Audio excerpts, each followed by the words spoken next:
Fokus Pagi, Radio Republik Indonesia Lok Semawe.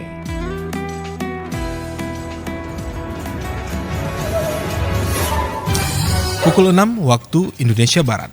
Dari Lok Semawe, Aceh Utara, Radio Republik Indonesia menyampaikan berita pagi.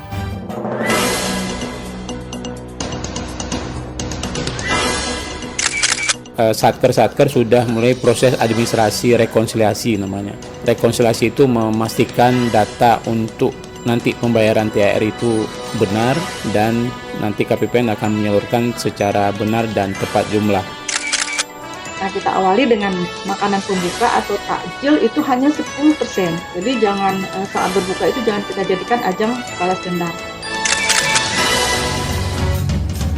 Tim redaksi RRI Lok Semawe telah merangkum hasil liputan, di antaranya peringatan Hari Kelahiran Pancasila menjadi momentum landasan untuk memanusiakan manusia.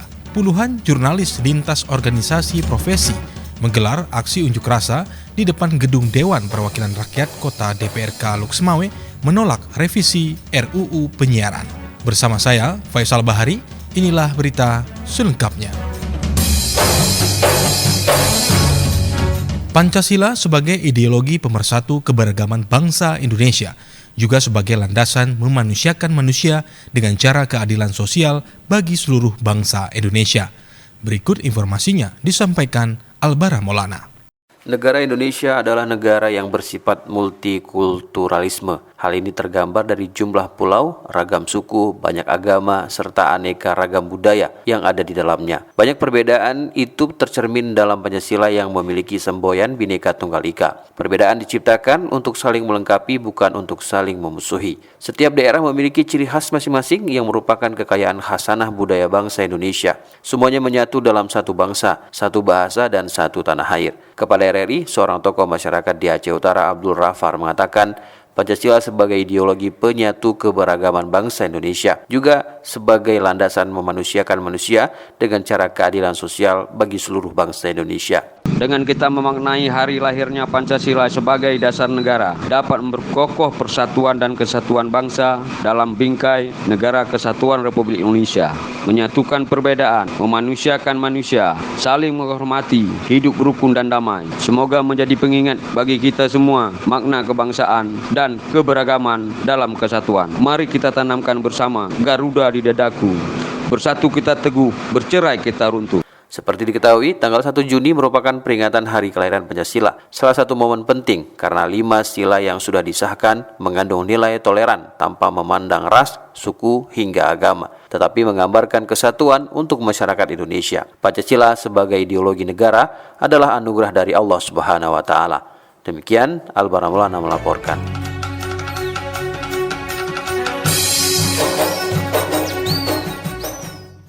Pendengar, berikut kita simak tanggapan masyarakat terkait dengan memaknai hari lahir Pancasila yang disampaikan reporter Nasrullah.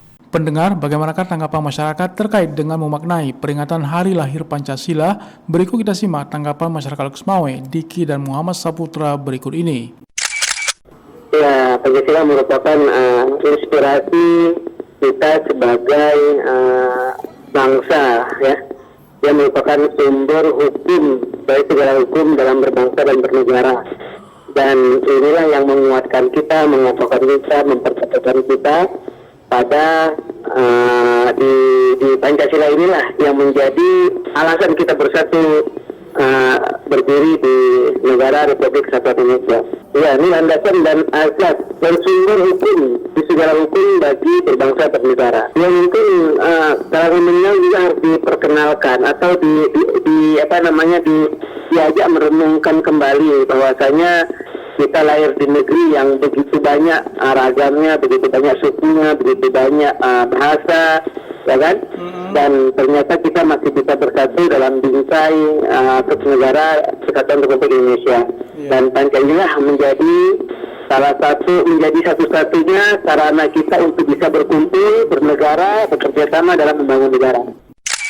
Terkait hari lahir Pancasila ini memang perlu diperingati, mengingat Pancasila ini merupakan ideologi negara Indonesia. Memang kita melihat hari ini banyak orang yang menghafal Pancasila, bahkan dari teman-teman siswa adik-adik kelas kita itu banyak yang menghafal Pancasila setiap pada hari Senin pada pelajaran. Namun kita sering melihat juga banyak orang bahkan pejabat pemerintahan itu tidak menerapkan ideologi Pancasila itu sendiri, sehingga banyak yang kita lihat hari ini ya berseberangan dengan Pancasila, seperti hal-hal keadilan sosial bagi seluruh rakyat Indonesia. Hari ini kita lihat kaum menengah bawah itu kurang dapat perhatian lebih dari para pemerintah, terutama dalam hal keadilan. Ya, inilah sebagai sarana kita, pemersatu kita ingin mengajak warga dunia bisa mengambil pelajaran bagaimana warga dunia bisa belajar dari bangsa Indonesia yang ragamnya sangat banyak, ratusan, bahkan bahasanya jumlah hampir 300-an, tetapi kita masih bersatu padu dalam negara ini. Dan kondisi ini juga yang membuat kita saling bertenggang rasa, ya kan? Tenggang rasa ini yang mungkin agak sulit dimiliki oleh negara luar, ya. Tenggang rasa berlapang dada terhadap perbedaan-perbedaan yang ada di antara kita, tetapi kita tetap bersatu dalam negara ini. Intinya bersatu, Pak. Iya, karena kan pendiri negeri kita ini kan awalnya sebelum melahirkan Pancasila ini kan banyak ragam masing-masing dengan idenya, kan? Iya, betul. Yang Islam dengan Islamnya, yang Kristen dengan Kristennya, dan lain-lain. Tetapi Pancasila ini dirumuskan secara bersama oleh para pendiri kita, dan sampai hari ini alhamdulillah kita masih berdiri dan tegak sebagai sebuah bangsa. Dengan momentum peringatan Hari Pancasila diharapkan masyarakat Indonesia tetap bersatu dalam menjaga Bhinneka Tunggal Ika, dan pemimpin negara serta pemerintahan juga diharapkan harus mampu memberi keadilan dan kemakmuran bagi seluruh rakyat. Demikian Nasrullah melaporkan.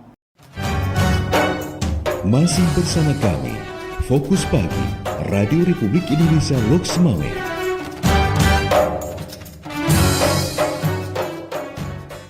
Puluhan jurnalis lintas organisasi profesi menggelar aksi unjuk rasa di depan gedung Dewan Perwakilan Rakyat Kota Loks Mawé Jumat kemarin. Aksi dilakukan para kuli tinta wilayah kerja Loks Mawé dan Aceh Utara tersebut terkait penolakan revisi rancangan undang-undang penyiaran yang kini tengah digodok di kursi Parlemen Jakarta Pusat. Adapun lintas organisasi profesi jurnalis tersebut dari Ikatan Jurnalis Televisi Indonesia IJTI, Aliansi Jurnalis Independen AJI, Persatuan Wartawan Indonesia PWI, Pewarta Foto Indonesia PFI, dan Persatuan Wartawan Aceh PWA. Turut juga didukung Persatuan Pewarta Warga Indonesia PPWI. Aksi tersebut juga turut dihadiri sejumlah lembaga swadaya masyarakat LSM, dari Lembaga Bantuan Hukum Cakra serta Yayasan Advokasi Rakyat YARA. Usai berorasi secara bergantian di Simpang Tugu Bang Aceh, massa melakukan long march ke gedung DPRK Loks Mawé. Massa kembali berorasi secara bergantian di halaman kantor DPRK Loks Mawé. Pendemo turut membentangkan sejumlah spanduk dan poster bertuliskan kalimat protes terhadap revisi undang-undang penyiaran tersebut. Dari 25 orang anggota DPRK Loks Mawé, hanya 2 dewan yang hadir menemui masa aksi. Mereka berdalih sebagian dari dewan sedang dinas luar. Koordinator aksi Muhammad Jafar mengatakan, jurnalis Loks Mawé dan Aceh Utara, umumnya Aceh, menolak tegas pasal-pasal bermasalah pada revisi undang-undang penyiaran sedang dibahas di Dewan Perwakilan Rakyat DPR Republik Indonesia. Aksi demo itu dilakukan karena ada sejumlah pasal, kata Fajar, yang berpotensi membungkam kebebasan pers dan kebebasan berekspresi di Indonesia, yang merupakan pilar utama dalam sistem demokrasi. Mengingat hal inilah, sejumlah jurnalis dari lintas organisasi wartawan di Loks Mawé menolak pasal-pasal bermasalah dalam revisi undang-undang penyiaran yang sedang dibahas di DPR RI. Masih bersama kami, Fokus Pagi, Radio Republik Indonesia Loks Mawé.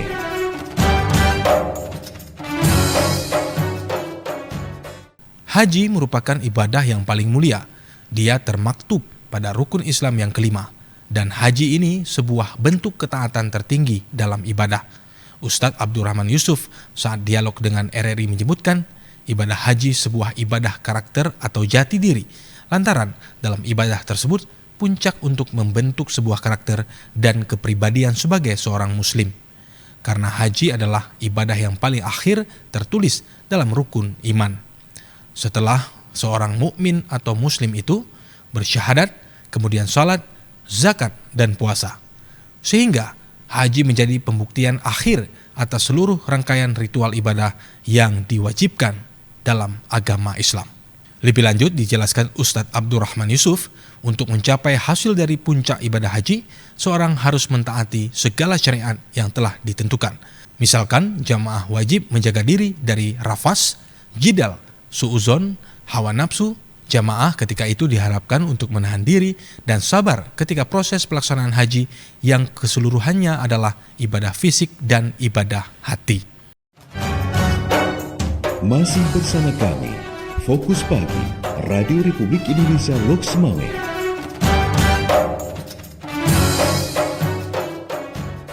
Masjid Ubudiyah Puntit di Kecamatan Blangmangat, Kota Loks Mawé akan menjadi tempat untuk pelaksanaan kegiatan syiar muhibah subuh SMS Minggu subuh besok. Khadim SMS Kota Loks Mawé, Haji Ali Basya Ibrahim mengatakan, untuk pelaksanaan SMS ke-454 tanggal 2 Juni 2024 yang bertepatan dengan 24 Zulkaidah 1445 Hijriah, pihaknya telah menjadwalkan yang akan menjadi imam salat adalah Tengku Mahral Baromawi. Penceramah dijadwalkan Tengku Nas Mudintan dan untuk muazin akan dikumandangkan oleh Tengku M. Husin.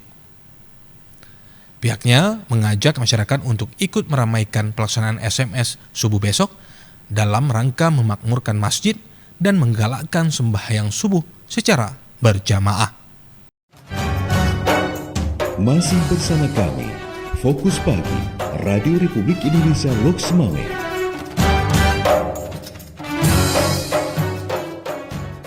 Pemerintah kabupaten mempersiapkan anggaran atau dana khusus untuk para atlet yang nantinya akan bertanding di event Pekan Olahraga Pemuda Daerah Aceh, Popda. Berikut informasinya. Pemerintah Kabupaten Aceh Utara melalui Dinas Pemuda Olahraga dan Pariwisata di Sporapar setempat telah membahas dan mempersiapkan anggaran atau dana khusus untuk para atlet yang nantinya akan bertanding di event Pekan Olahraga Pemuda Daerah Aceh, Popda. Kepada RRI, Kepala Dinas Sporapar Aceh Utara M. Nasir mengatakan, untuk membangkitkan gairah juara para atlet di ajang Pekan Olahraga Popda di Aceh Timur pada bulan Juli nanti, pemerintah Aceh Utara telah mempersiapkan anggaran yang nantinya akan dijadikan bonus bagi para atlet yang mampu meraih medali dan mengharumkan nama daerah di event tahunan tersebut. M. Nasir menyebutkan upaya penyediaan dana itu sudah menjadi pokok pembahasan di kalangan pejabat pemerintah sebagai bentuk kepedulian Pemda kepada para atlet. Semangatnya yang pertama, kita kan harus berbaur dengan atlet-atlet pada saat seleksi hari itu saya juga ikut beberapa cabang walaupun tidak semua cabang. Saya berharap juga di dalam pelatihan ini kan ada beberapa jadwal yang kita tentukan, itu juga saya berusaha untuk bisa hadir gitu ya kepada atlet yang berikutnya ketika mendapat medali ya kita harus memberikan bonus yang sangat berharga itu. Nanti bonus tentukan kepala daerah nanti yang akan memberikan. Saya hanya usulkan saja akan diusulkan. Lebih lanjut disampaikan Kadis Sporapar Aceh Utara M. Nasir, untuk di Popda tahun ini Kabupaten Aceh Utara hanya mengikuti 13 cabur dari 16 cabur yang diperlombakan di Popda, sehingga pihaknya tidak menargetkan menjadi juara umum, namun fokus dan meyakini akan masuk dalam 5 besar peralihan medali di Popda Aceh Timur. Demikian Albara Maulana melaporkan. Demikian pendengar berita pagi edisi hari ini. Bersama saya Faisal Bahri, tetaplah bersama kami di Loks Mawé Pagi. Demikian Fokus Pagi, Radio Republik Indonesia Loks Mawé.